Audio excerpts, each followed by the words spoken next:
Hello and welcome to this tutorial on historical text. The English 11 Plus comprehension section may include a historical text. A historical text informs the reader about events in history, like this extract about the Battle of Britain.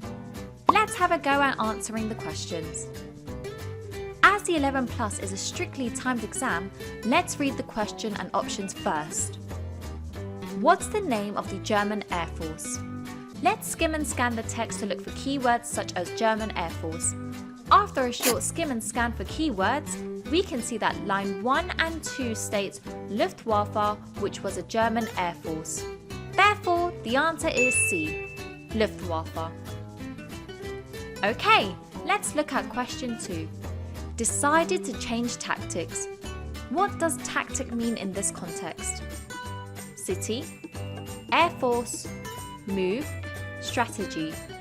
Skimming and scanning the text for the phrases, the end of the second paragraph states Germany decided to change tactics. This suggests that Germany took a new approach. Therefore, out of the 4 options, D, strategy is the answer. To watch the full video and to have a go at our 11 Plus practice quizzes, go to ariatuition.com.